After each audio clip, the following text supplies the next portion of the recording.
In addition, contradictions, hypocrisies, and lies form the foundation of the totalitarian ideology.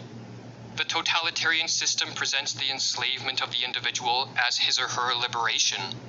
Censoring information is called protecting the truth.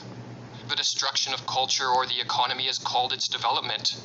The military occupation of other countries is labeled as the furtherance of freedom and peace. In 1984, the Ministry of Peace instigated wars, the Ministry of Truth manufactured propaganda, and the Ministry of Plenty created shortages. On the enormous pyramidal structure of the Ministry of Truth hung the words, "War is peace, freedom is slavery, ignorance is strength." The official ideology abounds with contradictions even when there is no practical reason for them, Orwell explained in 1984. These contradictions are not accidental. The purpose of this all-encompassing program of psychological warfare is to bewilder the mind of the average citizen. For when the citizen is bombarded with contradictions and lies and lives in what Orwell called that shifting phantasmagoric world in which black may be white tomorrow and yesterday's weather can be changed by decree, he or she eventually ceases to know what to think or even how to think. The distinction between up and down, fact and fiction, truth and falsity, is not only blurred but loses significance. The belief in objective truth disappears, and the average citizen becomes completely dependent on authority figures to feed him ideas, and thus is ready to assent to lies and to believe the most absurd things, so long as those in the political class deem it to be true. Titled Totalitarianism and the Lie, Leszek Kolakowski, a philosopher who was exiled from Poland for his criticisms of communism and Marxism, wrote, "This is what totalitarian regimes keep unceasingly trying to achieve. People whose memory, personal or collective, has been nationalized, has become state-owned and perfectly malleable, totally controllable, are entirely at the mercy of their rulers. They have been deprived of their identity.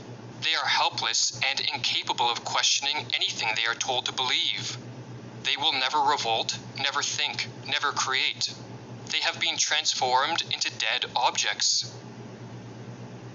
In 1984, the main character Winston manages for most of the book to stand psychologically outside the grasp of the party and its leader Big Brother, despite the widespread fear and mental disorientation which swirls around him. "Down with Big Brother," he writes in his diary early in the book.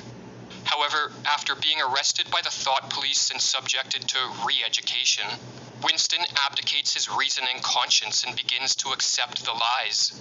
He joins the totalitarian cult and becomes another brick in the wall of the all-powerful state. Referring to Winston, Orwell writes, "He could not fight against the party any longer. Besides, the party was in the right. It was merely a question of learning to think as they thought." The pencil felt thick and awkward in Winston's fingers. He began to write down the thoughts that came into his head. He wrote first in large clumsy capitals, "Freedom is slavery." Then almost without a pause he wrote beneath it, "2 and 2 make 5." The struggle was finished. He had won the victory over himself. He loved Big Brother.